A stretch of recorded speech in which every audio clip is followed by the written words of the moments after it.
Mr. President Mignon, Mr. Deputy Prime Minister De Creme, and especially dear former presidents of Parliamentary Assembly of OSCE, my dear colleagues, Goran Lenmarker, Petros Eftimiou, Ricardo Migliori, Wolfgang Grossruck, and João Soares. Very warm welcome to all of you in Montenegro, in Budva. Budva is one of pairs of Adriatic coast, and we are very proud that we have second time in our history to be host of Parliamentary Assembly OSCE. It's our privilege. 2005, we were just country fighting to regain their independence, to return on the international stage after 88 years. Today, we are, I hope so, one distinguished and reliable partner in family of OSCE. It is a great privilege to speak on so important gathering in my small language, Montenegrin, one of the smallest one in our assembly. And I will use this opportunity, especially because we are on the forum, Mediterranean Forum, our long-lasting activity. As you know, Mediterranean is the gathering place of many languages, many cultures, and above all, many possibilities. I'll use that possibility and I'll speak in Montenegrin language first time in this assembly. Veliko mi je zadovoljstvo da vam se danas obratim kao predsjednik Parlamentarne skupštine OEBS-a. Moram reći kao Crnogorac, kao građanin Mediterana. Posebno bih htio da pozdravim poslanike iz naših mediteranskih partnerskih zemalja, Alžira, Jordana, kao i azijskih partnera za saradnju Afganistana. Naša organizacija jača zbog vašeg stalnog učešća i vašeg stalnog prisustva i zalaganja. Jedan veliki slovenski pisac, Predrag Matvejević, napisao da je Mediteran nemjerljiv ni geografski, ni kulturno, ni istorijski. Mediteran traje. Mediteran je stvorio toliko toga što definiše svijet danas. I grčku demokratiju, i Rimsku republiku, arapsku nauku i renesansu koja je ujedinila i arapski i hrišćanski svijet, iako je to još uvijek malo poznato. Renesansa je došla na scenu otvaranjem biblioteka u Toledu. Velike ideje, kao i najveća stabla, preživljavaju i izrastaju iz malog sjemena. Sjeme koje čini temelj modernih ustavnih republika takođe je zametnuto na obalama Jadranskog mora. Venecija je još od 12. vijeka republika sa prvim ustavom. Vijekovima je Venecija širila snagu uvjerenja da niko nije vlasnik države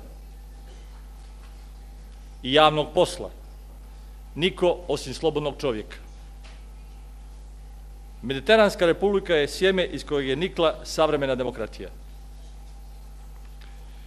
I danas su oči čitavog svijeta uprte u Mediteran, u Egipat, Libiju, Siriju, taj prostor čija istorija kao da neprekidno vri.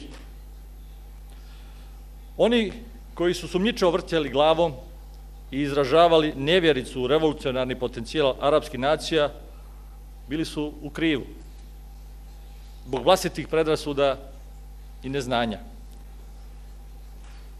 Arapsko proleće je tek ponudilo nadu da se otvara novi korak u parlamentarnoj demokratiji, u širenju ljudskih prava i osnovnih sloboda.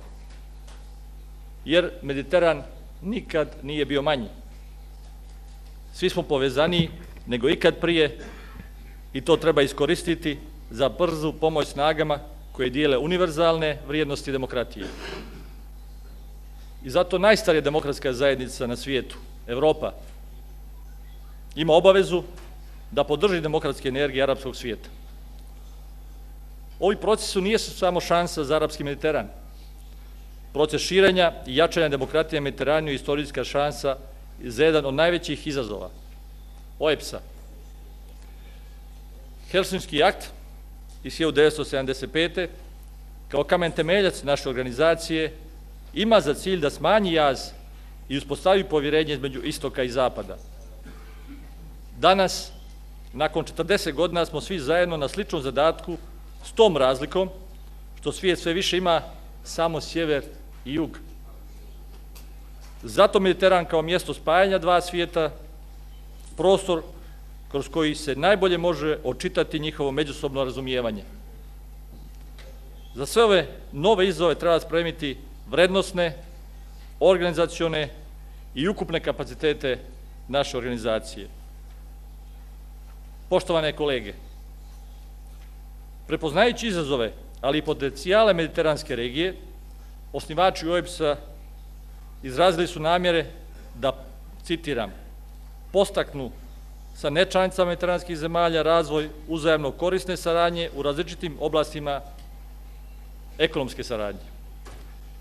Helsinški dokument je ohrabrio zemlje članice da doprinesu ekonomskom razvoju mediteranskih zemalja. Parlamentarna skupština OEBS-a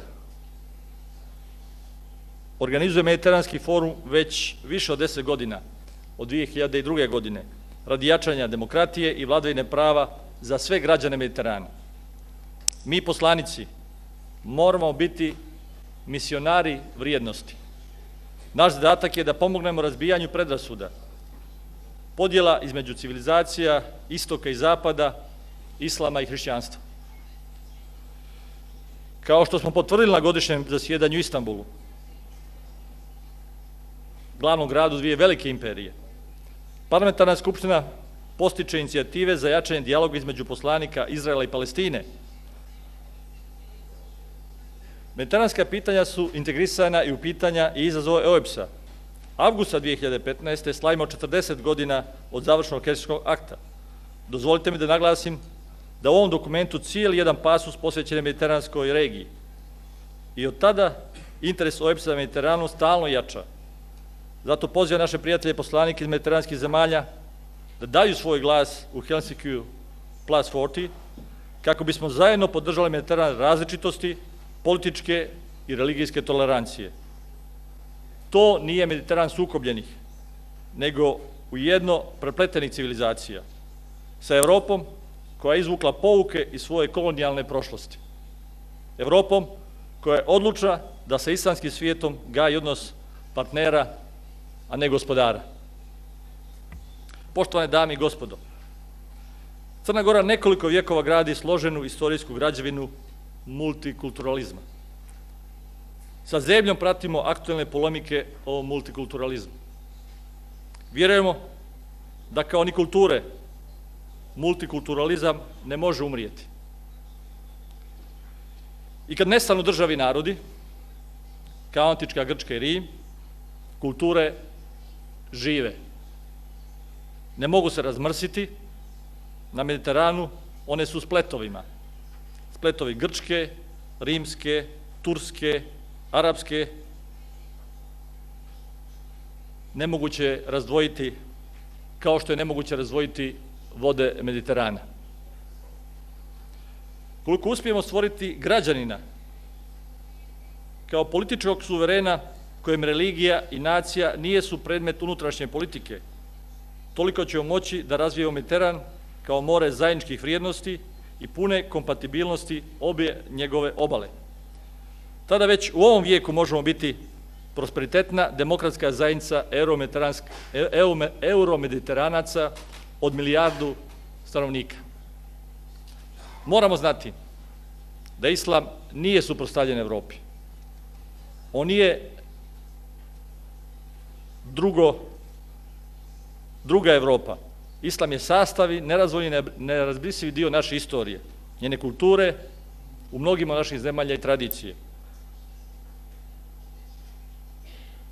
Zajedno moramo naći način da ta tradicija bude unaprijeđena i bude osnov za miran i stabilan život ovog prostora u 21. vijeku.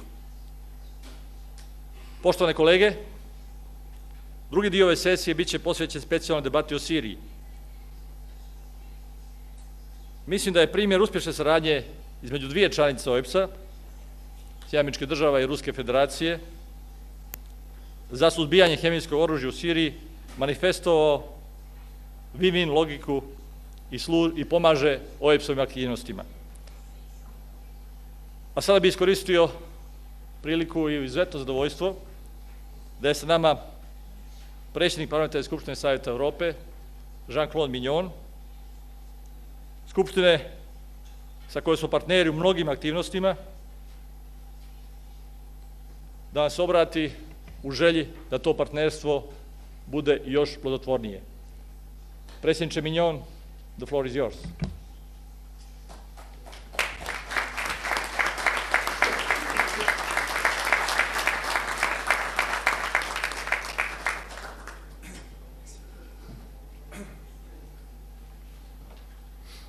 Monsieur le Président, Mesdames et Messieurs les ministres, j'ai cru comprendre qu'il y avait des ministres parmi nous. Je voudrais vous remercier de votre accueil. Vous remercier de votre accueil et vous dire avec beaucoup de conviction que je suis très heureux d'être ici au Monténégro. Je ne le dis pas parce que nous sommes au Monténégro, je le dis parce que le Monténégro est le dernier des pays à avoir rejoint le Conseil de l'Europe. C'était en 2007. Et que les progrès qui ont été réalisés par le Monténégro pour respecter ses engagements qu'il a contractés auprès du Conseil de l'Europe sont respectés et seront encore plus respectés dans l'avenir. Et j'admets bien sûr le souhait, comme je vous l'ai dit ce matin, Monsieur le Président, que le plus rapidement possible, le Monténégro puisse vraiment prendre toute sa puissance. Très heureux aussi d'être parmi vous parce que vous avez choisi un thème qui nous concerne tous, c'est celui de la Méditerranée. Je suis très heureux de la coopération qui existe entre l'Assemblée parlementaire de l'OSCE, entre l'Assemblée parlementaire du Conseil de l'Europe, entre nos deux organisations, l'OSCE et le Conseil de l'Europe. Nous avons, nous, un certain nombre de responsabilités, un certain nombre de missions, et toutes ces missions aujourd'hui sont tournées, bien sûr, vers les droits de l'homme et vers ce que l'on appelle le respect de l'état de droit. Alors que pouvons-nous faire, nous, Conseil de l'Europe? Que peut faire l'Assemblée parlementaire du Conseil de l'Europe pour apporter sa contribution, si modeste soit-elle, pour tenter d'apporter des solutions aux problèmes aujourd'hui qui endeuillent cette région? Et nous l'avons encore vu, l'actualité est tragique puisque nous savons que malheureusement, il y a encore eu beaucoup de morts dans les heures qui ont précédé sur les côtes italiennes, sur les côtes européennes, au niveau de l'île de Lampedusa et du côté de Malte.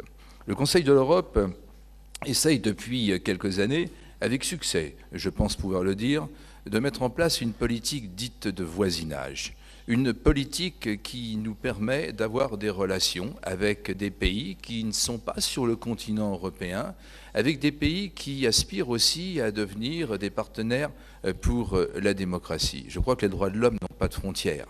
Les droits de l'homme sont les valeurs universelles. Il est donc de notre devoir d'aller bien au-delà des frontières traditionnelles du continent européen pour exporter ces valeurs et pour faire entendre notre voix, celle des droits de l'homme. La politique de voisinage a été instituée, a été instaurée, a été créée il y a maintenant quelques années par deux de mes prédécesseurs. Je veux dire que les partenaires pour la démocratie qui font partie du Conseil de l'Europe, je pense à la Palestine, je pense au Maroc, sont des partenaires fiables avec lesquels nous pouvons discuter. Je suis très heureux aussi, et vous le savez, nous avons des pays qui ont le statut d'observateur comme Israël, comme le Canada, comme le Mexique, comme le Japon, comme les USA, et qui apportent aussi énormément au Conseil de l'Europe. La politique de voisinage, c'est quelque chose de très important, et le partenariat pour la démocratie a des règles bien strictes, des règles qu'il faut respecter. Je constate avec beaucoup de plaisir que nos partenaires pour la démocratie respectent ces règles. J'ai aussi l'occasion de me rendre en Algérie. Je salue la délégation algérienne. J'ai eu l'occasion de me rendre en Tunisie et j'espère que nous pourrons, dans les années qui viennent, instaurer ce même type de partenariat que celui que nous avons instauré avec le Maroc et la Palestine. La Jordanie frappe à la porte du Conseil de l'Europe pour, elle aussi, obtenir ce statut pour la démocratie. À travers ce statut de partenaire pour la démocratie, nous privilégions aussi tout ce qui est dialogue. Nous faisons de la diplomatie parlementaire. Nous avons, je pense, une possibilité énorme, nous les parlementaires nationaux des 47 États membres du Conseil de l'Europe, de privilégier cette diplomatie parlementaire. Bien évidemment, la diplomatie parlementaire n'est pas là pour diminuer ou pour aller à l'encontre de la diplomatie traditionnelle qui est menée par nos pays respectifs. Mais c'est vrai que les parlementaires ont une approche, une sensibilité qui leur est propre et qui contribue donc à amener un certain nombre de solutions.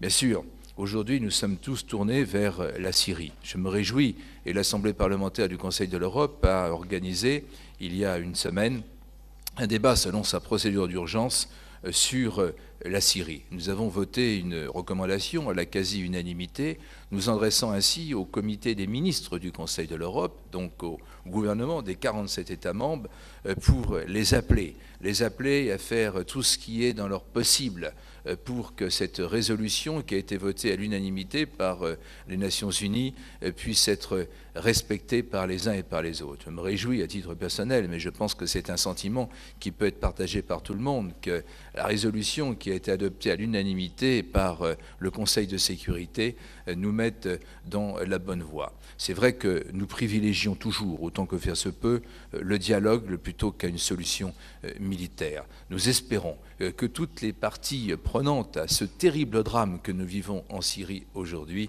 sauront nous écouter, sauront respecter leurs engagements. Et puis il y a, Monsieur le Président, la situation dramatique au quotidien et qui, elle, ne peut pas attendre, celle des réfugiés. Qui ne peut pas être ému en voyant les images que nous voyons aujourd'hui sur toutes les chaînes de télévision, sur tous les réseaux sociaux, de ces femmes, de ces hommes, de ces enfants, de ces tout petits enfants qui sont jetés à la mer et qui essayent simplement d'atteindre un rivage qui pourrait être pour eux la terre promise, de manière à trouver un autre mode de vie.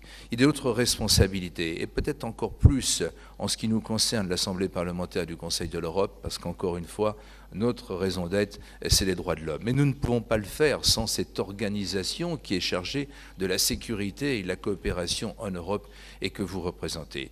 J'ai eu l'immense honneur, le privilège, il y a 3 jours, d'avoir un long entretien avec le Saint-Père, avec le pape François, dans son bureau au Vatican.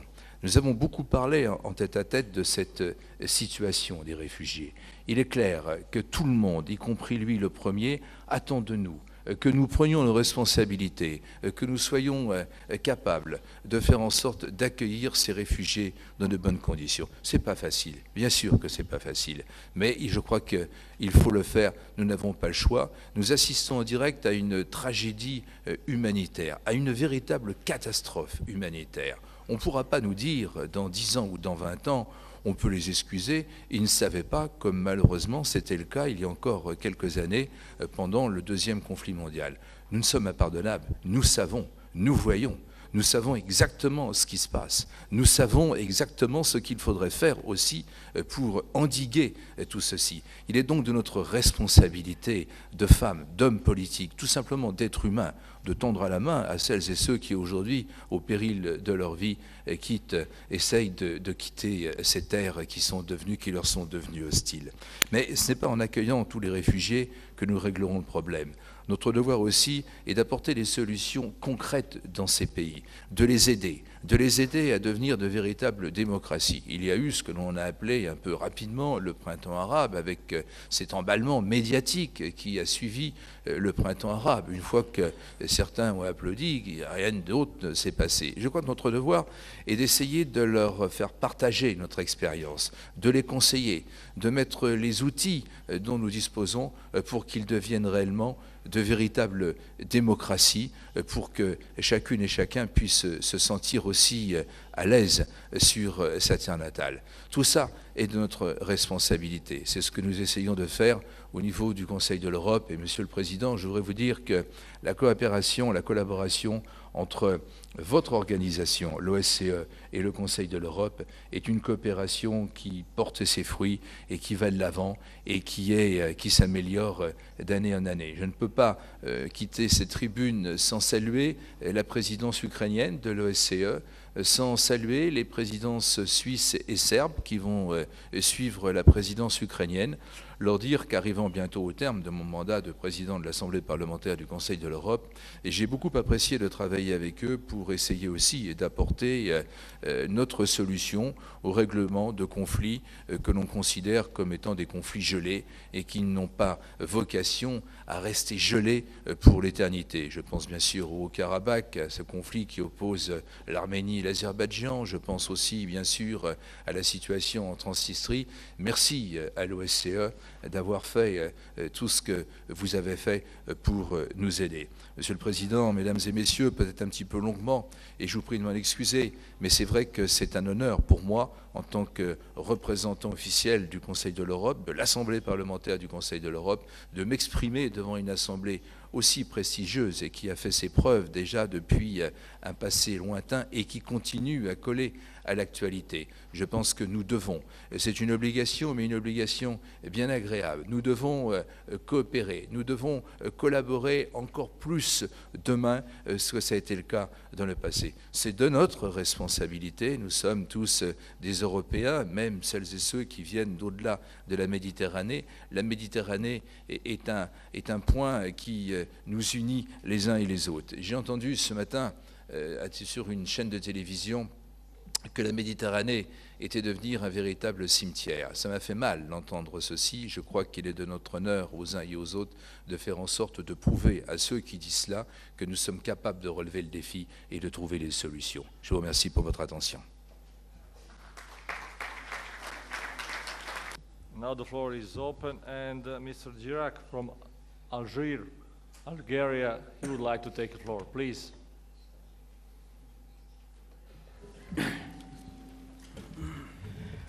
Monsieur le Président de l'Assemblée parlementaire de l'OSCE, Monsieur le Président de l'Assemblée parlementaire du Conseil de l'Europe, Mesdames, Messieurs, honorables assistants. L'intérêt accordé à la Méditerranée par cette session de l'Assemblée parlementaire de l'OSCE est à saluer en raison de la multiplication des signaux d'alarme politiques et économiques mettant en exergue les menaces d'instabilité qui pèsent sur cette région du monde. Un tel intérêt est également à saluer car l'espace méditerranéen a été longtemps relégué dans une sorte d'oubli par rapport à son statut historique ainsi qu'aux bouleversements qui marquent notre époque.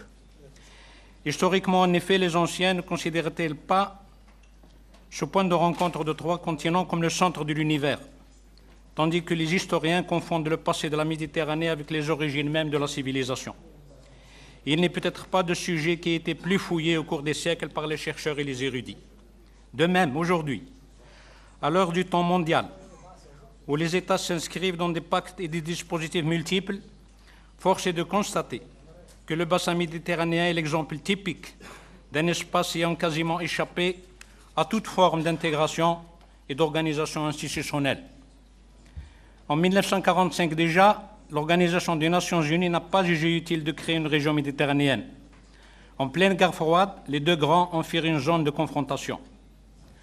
En 1990, les initiatives espagnoles et italiennes relatives à la création d'une conférence sur la sécurité et la coopération en Méditerranée se heurtent, comme vous le savez, aux réserves de deux grands pays occidentaux, alors qu'une telle structure aurait pu compléter utilement les actions de l'OSCE.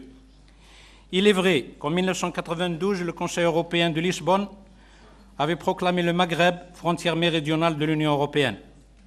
Il avait proposé un partenariat euro-méditerranéen. 3 ans plus tard, en 1995, la conférence euro-méditerranéenne de Barcelone se clôtura sur la nécessité de faire de la Méditerranée une zone de dialogue, d'échange et de coopération qui garantisse la paix, la stabilité et la prospérité. Il est vrai également que depuis 1999, l'idée de l'alliance des civilisations a fait son chemin et que depuis 2004, La Fondation Al-Anin, basée à Alexandrie, s'efforce de promouvoir le dialogue culturel, vecteur essentiel de la compréhension mutuelle entre les peuples riverains. Pourtant, malgré ces initiatives, le décalage est énorme entre les bonnes intentions et la réalité. La réalité, ce sont d'abord les relations historiques marquées par leur caractère conflictuel, accréditant l'idée que la Méditerranée est une frontière entre deux mondes, le monde chrétien sur la rive nord et le monde musulman sur les rives est et sud. Deux mondes dont les relations s'articulent sur une confrontation culturelle et militaire qui est aussi une forme de contact et d'acculturation réciproque. La réalité, c'est donc la persistance d'une méfiance réciproque qui s'est cristallisée durant le long épisode de domination vécu par le sud et l'est de la Méditerranée. La réalité, c'est enfin le drame actuel vécu par les peuples palestiniens et syriens, ainsi que par les immigrants aux portes même d'une région OSCE dont l'acte fondateur s'est articulé sur l'idéal de la paix et de la sécurité pour tous. C'est dire, mesdames et messieurs, que les rapports entre les peuples riverains de la Méditerranée ont été pendant longtemps, des rapports de force, fondés sur le conflit entre les systèmes politiques, les projets idéologiques, les valeurs culturelles, d'où ont résulté des pesanteurs, des préjugés tenaces, des contentieux et des passifs qui contrarient aujourd'hui les déterminismes de la géographie qui vouent pourtant cette région du monde à devenir un trait d'union, un vecteur d'échange mutuellement avantageux et donc un facteur de coprospérité. Face à ces réalités, les réponses apportées par les pays riverains sont loin d'avoir contribué à façonner des repères communs. En effet, la construction européenne et la construction des États nationaux sur la rive sud se sont effectuées sans qu'une cohérence entre les deux espaces voisins ait été trouvée. De même, les conflits anciens, comme celui qui oppose Israéliens et Palestiniens, ou encore les conflits nouveaux qui ont surgi dans la région arabe, mettent en lumière la persistance des duels idéologiques et politiques, mobilisant aussi bien les opinions publiques que des mouvements populaires et, malheureusement, même des groupes armés. Aujourd'hui, tout le monde semble avoir pris davantage conscience de la situation et donc de la nécessité d'œuvrer collectivement à juguler les risques d'instabilité qui menacent la région méditerranéenne. À cet égard, toute la question est de savoir dans quelle direction agir efficacement. La réponse ne peut être trouvée que dans le cadre d'un projet politique courageux, ayant l'ambition, sinon d'unir, du moins de rapprocher l'ensemble des peuples, de langues et de civilisations différentes. Si dans le passé, les civilisations de la rive nord et de la rive sud se sont définies en s'opposant, le moment semble venu, à l'heure où la planète constitue une seule zone de commerce et de compétition, et où l'humanité semble se rallier tant bien que mal aux valeurs libérales et à l'économie de marché, établissant ainsi une sorte de société mondiale. Le moment semble donc venu, pour l'OSCE en général et l'Union européenne en particulier, d'œuvrer à la redéfinition d'une politique efficace et cohérente de voisinage avec les pays de la rive sud, comme cela a été annoncé en 2003 déjà par la Commission européenne à propos des voisins de l'Est et du Sud. Dans cette perspective, il s'agit d'impulser des structures de concertation et des instruments plus efficaces visant à promouvoir la paix et la stabilité, ainsi qu'une dynamique de coprospérité seule à même d'assurer le succès des réformes politiques et économiques. Il s'agit également de travailler à une intégration économique accrue, des relations culturelles plus intenses et une coopération renforcée autour des questions d'intérêt commun. C'est là une exigence dictée tout à la fois par les défis économiques et démographiques, par le sous-développement des pays du Sud et de l'Est méditerranéen, par le caractère asymétrique des échanges commerciaux, par l'accroissement de l'immigration clandestine, avec son inévitable cortège de drames, comme celui de Lampedusa, aux portes d'une Europe réticente à agir, car plus soucieuse d'elle-même que du sort de ceux qui, par désespoir, viennent avec femmes et enfants frapper à sa porte. L'exigence d'un vrai projet méditerranéen de l'OSCE est dictée aussi par la menace du terrorisme qui se nourrit de la misère et des frustrations. Elle est dictée par l'extension d'autres activités illicites et de trafic en tout genre. Elle est dictée enfin par les errements du processus de paix israélo-palestinien, ainsi que par les tensions intra-étatiques et interétatiques que connaissent certains pays de la rive sud. Face à tout cela, l'ambition méditerranéenne de l'OSCE doit être, à notre avis, totalement rénovée, et ce, à la lumière d'une évaluation rigoureuse de toutes les initiatives prises, notamment dans le cadre euro-méditerranéen depuis déjà un demi-siècle. Qu'il s'agisse en effet des accords d'association, de la politique méditerranéenne globale, du plan d'action pour la Méditerranée, de la politique méditerranéenne rénovée, des programmes MED ou encore du processus de Barcelone initié en 1995, beaucoup d'avancées ont été certes réalisées. Mais cette coopération souffre de plusieurs lacunes et ambiguïtés qu'il faudrait aujourd'hui cerner et lever dans le cadre d'une politique de voisinage efficace, ouverte sur le long terme, une politique par laquelle l'Europe ne se contente pas de se soucier uniquement d'elle-même et de sa seule sécurité, mais œuvrera aussi à établir une arche de concorde entre les nations de la Méditerranée, à établir résolument une paix juste et durable au Moyen-Orient, ainsi qu'un véritable ère de développement, seule à même de garantir effectivement une union des civilisations qui soit au diapason des bonnes intentions et des discours généreux. Faute de quoi, le fossé continuera à se creuser entre les peuples et les civilisations de cette région. Les drames des migrants n'auront pas de fin. Les risques d'instabilité persisteront et l'incertitude assombrira les perspectives en ce point de contact entre trois continents où, à mains égards, se joue la crédibilité et l'avenir du dialogue et de la concorde des civilisations. Je vous remercie, Mesdames et Messieurs, de votre aimable attention.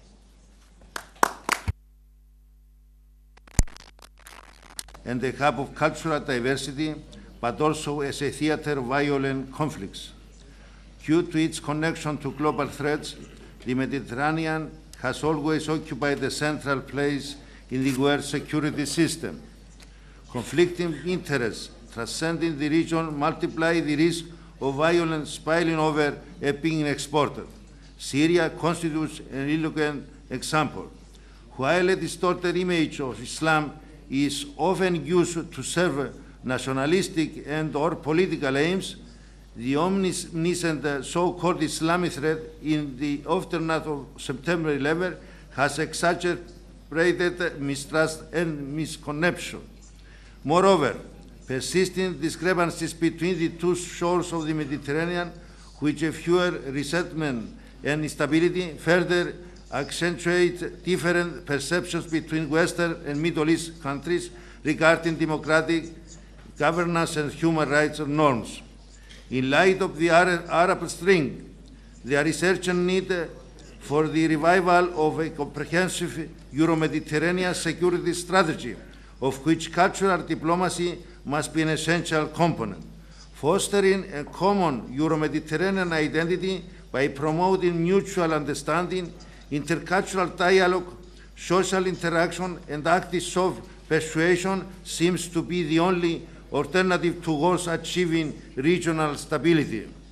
As per its location, its multicultural society, and its harmonious relations with the Arab world and Israel, Cyprus can make a substantial contribution to peace efforts as a bridge of dialogue between the European Union and the Middle East, as well as among Middle Eastern countries themselves.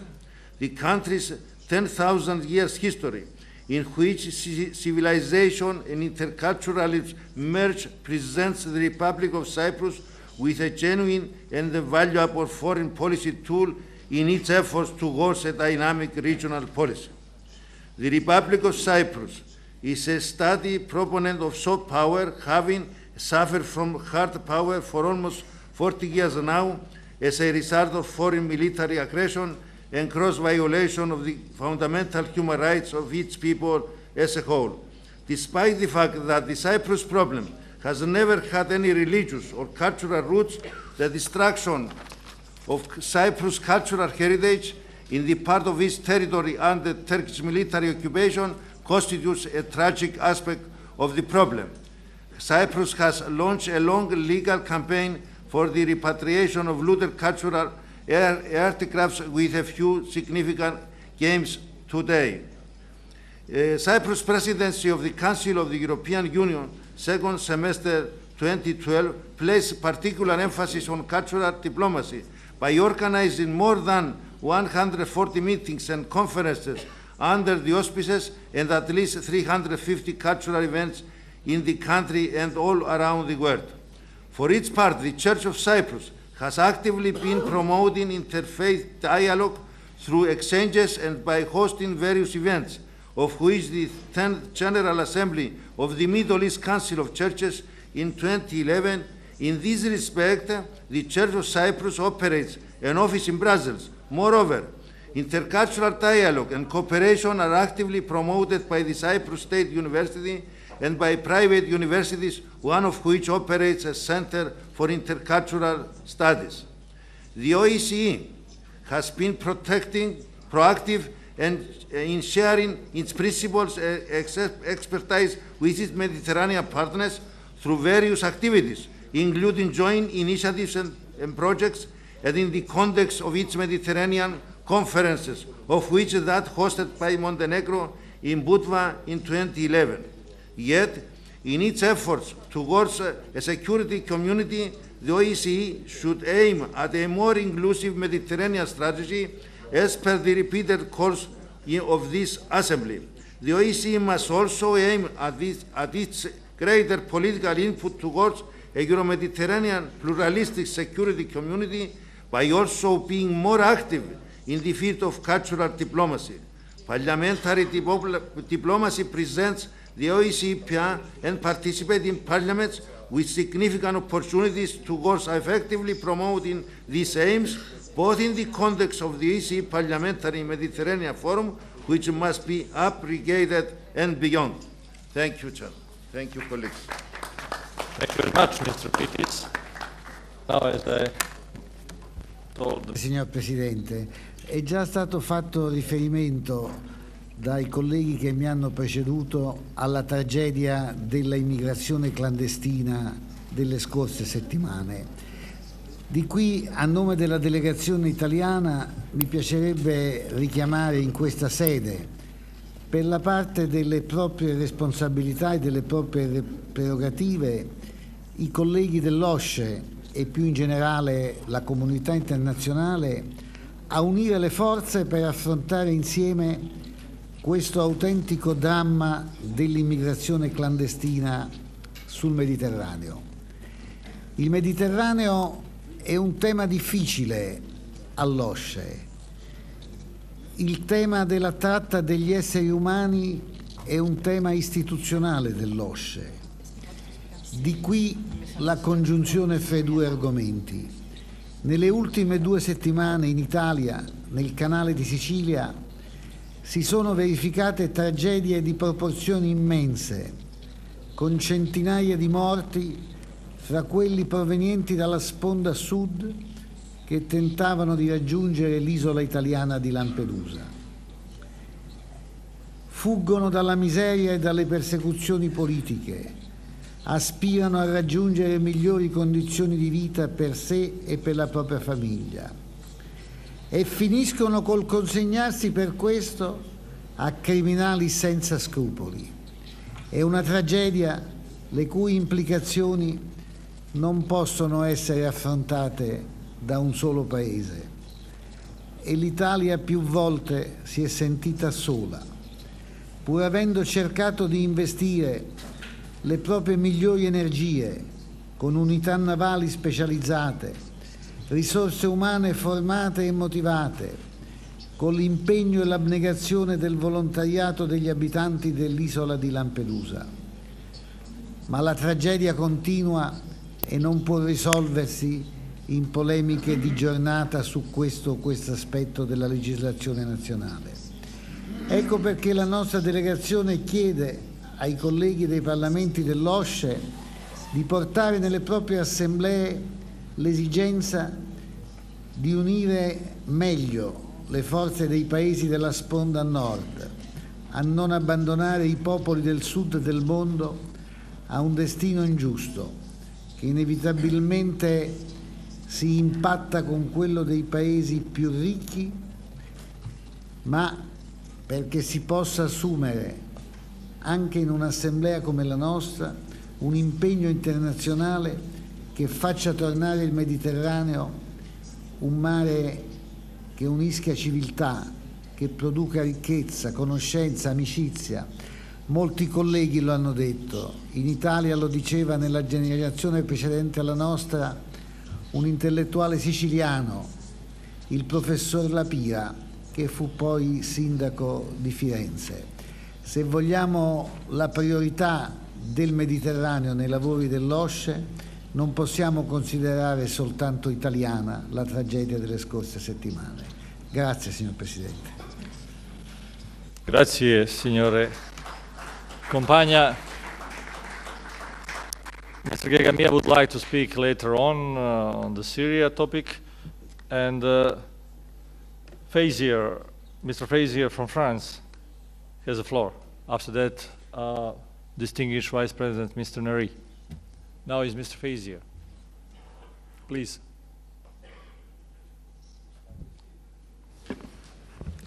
Merci, Monsieur le Président, mes chers collègues. Confluence de trois continents, berceau de trois religions, mer au milieu des terres, la Méditerranée a une histoire indissociable avec celle de l'Europe, tant du point de vue géographique qu'humain, intellectuel ou économique.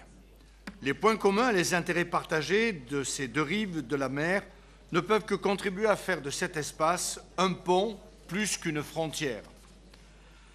Mais faire de la Méditerranée une union de civilisations n'est pas un mince enjeu. Dans l'histoire, l'espace méditerranéen a été plus souvent une terre de conflit qu'un espace de paix. Pour ma part, je parlerai plutôt de carrefour que d'union de civilisations. Car tirer un trait d'union entre les peuples de la Méditerranée ne peut se réaliser qu'à travers des avancées concrètes. Pour ce faire, je me permets de penser que la France a, de par sa géographie et son histoire, un rôle important à jouer. La relance du processus de Barcelone et la construction de l'Union pour la Méditerranée, lancée en 2008, est une initiative française qui portait cette grande ambition. L'ambition d'encourager des projets communs du nord au sud, d'est en ouest. L'ambition de lutter contre les menaces environnementales, celle de développer le commerce, d'encourager un partenariat stratégique et des échanges universitaires. Pour faire court, l'ambition d'intensifier les efforts pour faire de la région méditerranéenne un espace de paix, de stabilité, de sécurité et de prospérité. Aussi ambitieux soit-il, ce processus n'a cependant pas reçu toute l'attention et les financements qu'il mérite. Et les difficultés rencontrées dans la construction d'un partenariat méditerranéen soulignent que le chemin peut être sinueux. Il ne faut pas pour autant baisser les bras. Le dialogue de l'OSCE avec les pays du sud de la Méditerranée, et notamment le Maroc, la Tunisie, la Jordanie, Israël, l'Égypte, l'Algérie, est primordial, surtout dans la période que nous traversons. Le souhait d'adhérer au partenariat méditerranéen de l'OSCE formulé par le ministre des Affaires étrangères libyen témoigne de sa capacité d'attraction. Intensifier ce dialogue entre le nord et le sud de la Méditerranée doit être une priorité, me semble-t-il, mérite d'être approfondi par l'OSCE. Aujourd'hui, l'écart de richesse entre les deux rives de la Méditerranée est le plus important du monde entre deux régions contiguës et le taux d'investissement du nord vers le sud est particulièrement bas. Du point de vue écologique, la Méditerranée sera dans les prochaines années l'une des régions du monde les plus touchées par le changement climatique et, d'après certaines estimations, d'ici à 20 ans, un réfugié sur deux sera un réfugié climatique et originaire du sud de la Méditerranée. Enfin, sur le plan politique, la rive sud de la Méditerranée est traversée par de nombreux conflits qui peuvent compromettre la paix et la stabilité régionale. Elle est par ailleurs composée de sociétés souvent bloquées sur le plan politique, traversées par des mouvements contestataires radicaux et très souvent violents. Dans ce chaos actuel, il est difficile d'imaginer à court terme quel sera le nouvel équilibre politique méditerranéen. Des États s'effondrent ou sont profondément affaiblis, révolutions, guerres civiles, guerres religieuses, coups d'État. Quel sera le visage de la Méditerranée de demain ? Pour que la transition historique de la Mare Nostrum ne soit pas un facteur d'affrontement entre les continents, il est nécessaire d'approfondir nos partenariats d'une part et de prendre d'autre part nos responsabilités lorsque les populations civiles sont menacées. Car accompagner la transition démocratique de nos partenaires méditerranéens est facteur de stabilité à long terme. Cette confiance ne se décrète pas, elle se construit par le travail au service d'un dépassement des divisions héritées du passé et d'une détermination partagée. Je profite de l'occasion pour vous parler de ma ville, Marseille, emblème de cette union méditerranéenne et désignée capitale de la culture pour l'année 2013. À cette occasion, un magnifique musée, le MUCEM, Musée des civilisations de l'Europe et de la Méditerranée, a ouvert ses portes. Il est le premier musée regroupant les civilisations de la Méditerranée. Quoi de mieux que la culture pour souligner notre histoire commune, nos liens pour s'enrichir à la rencontre de l'autre. En ma qualité de président d'Euroméditerranée, nous œuvrons quotidiennement pour un rapprochement entre les deux rives de la Méditerranée et pour faire de Marseille le symbole de cette union. Car, pour reprendre les mots de Malraux, cette culture commune ne s'hérite pas, elle se conquiert. Nous y travaillons ensemble pour mettre en œuvre cette union de civilisation porteuse de paix, de stabilité et de développement que nous appelons de nos vœux. Je vous remercie. Très bien.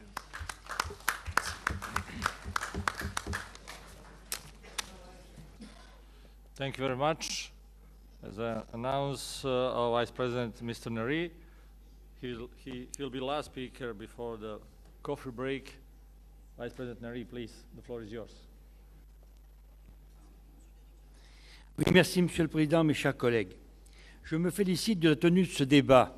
La Méditerranée doit être un trait d'union entre les civilisations. Comme son nom l'indique, elle a vocation à être au milieu des terres. Et elle a une importance capitale pour les pays de l'OSCE, car elle relie 3 continents, Europe, Afrique, Asie. La sécurité de notre espace est liée à celle de la Méditerranée. Nous l'avons rappelé dans notre déclaration d'Istanbul. Malheureusement, la situation en Syrie en apporte une nouvelle preuve.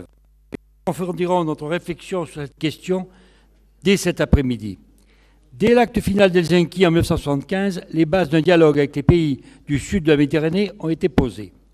Au cours des années 90, ce dialogue s'est concrétisé à travers la création d'un statut de pays partenaires pour la coopération. 6 pays, l'Algérie, l'Égypte, Israël, Jordanie, Maroc, Tunisie, sont aujourd'hui des partenaires méditerranéens pour la coopération. Dans notre déclaration d'Istanbul, nous avons invité l'OSCE à accorder ce statut à l'État de Palestine. Il est évident que le règlement du problème palestinien est fondamental et toujours plus urgent dans cette région si on veut que la paix soit rétablie durablement. L'autorité palestinienne en a fait la demande en novembre 2004.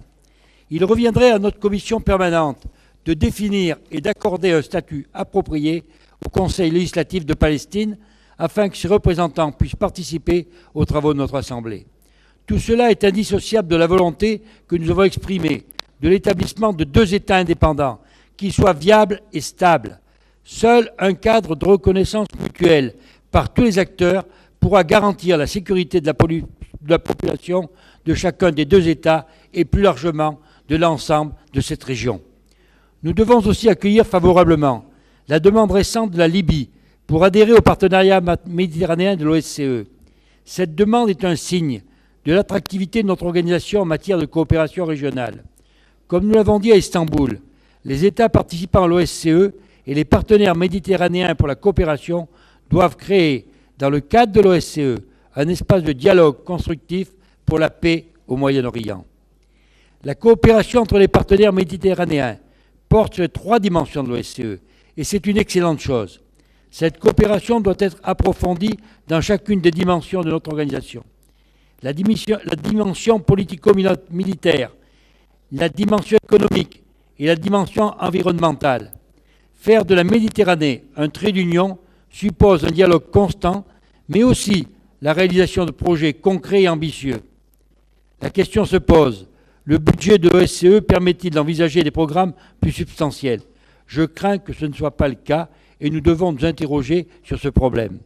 Nous sommes aussi nombreux, depuis 2 ans, à avoir manifesté le souhait que notre Assemblée parlementaire s'investisse davantage aux côtés de nos partenaires méditerranéens. Notre déclaration d'Istanbul souligne que l'APOSCE devrait jouer un rôle plus prééminent dans ce domaine. Elle insiste sur la nécessité de renouveler et de renforcer le Forum méditerranéen. Elle mentionne le rôle que nous pourrions jouer pour faciliter les contacts et le dialogue entre parlementaires israéliens et palestiniens. Au-delà, nous pourrions jouer un rôle important, en particulier dans l'action humaine de l'OSCE, sur des questions telles que le processus électoral ou la promotion de la démocratie et de l'état de droit et du respect des peuples. Merci.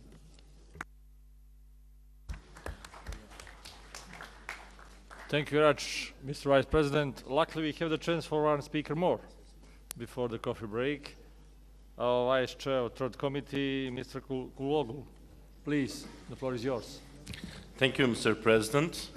Distinguished colleagues, dear friends, the Mediterranean, cradle of an ancient civilization, and the three monastic religions is still a converging point of many of the divisions and tensions which affect the OSCE area. It has therefore been only natural for the OSCE to turn its attention to this very important geography. The southern rim of the Mediterranean has, in recent years, been the scene of a remarkable political transition that is likely to leave its imprint on decades to come. With its vast expertise and experience in supporting democratic processes, the OSCE has much to offer to the evolution taking place in various Mediterranean countries. Democratic transition is a long-term process which requires involvement and commitment of all segments of the society, as well as support of the international community. As a Mediterranean country itself, Turkey was one of the most active and constructive participating states in the finalization of the decision of partners for cooperation in Vilnius Ministerial Council in 2011. OSCE should stand ready to share its experience and make its toolbox available with those partners who wish to make use of it. And now I have to talk about a specific subject. 2013 is the 50th year of the Cyprus problem. We sincerely wish to see that a negotiated comprehensive settlement in Cyprus is achieved in the shortest possible time. We cannot tolerate another 50 years. We are open to any mutually agreed political settlement in Cyprus, provided that is based on the inherent constitutive power of the two peoples in their political equality and co-ownership of the island. I would like to make some remarks about the statement made by my colleague. 19 churches, chapels, and monasteries in northern Cyprus are open for worship. The exercise of the religious rights of the Turkish Cypriots in the south is limited. Recent studies reveal that out of more than 130 mosques in southern Cyprus, 32 of them have simply disappeared, while the majority of the remaining are in very poor conditions. Currently, for the Muslim Turkish Cypriots living in the south, there are only 3 mosques open for worship. Mosques located in South Cyprus have also been frequent target of arson attacks. The issue regarding the maintenance of cultural heritage does not only affect northern Cyprus, but the island as a whole. The Turkish Muslim heritage in South Cyprus is also in urgent need of maintenance and restoration. The Turkish side has always been ready to explore the constructive ideas for the solution of the problem, but unfortunately, over decades, we haven't received the same approach from the other side. Thank you for your attention. Thank you very much, Mr. Kuloglu. Now we have right for coffee break, 15 minutes, and we'll continue with discussion about Syria.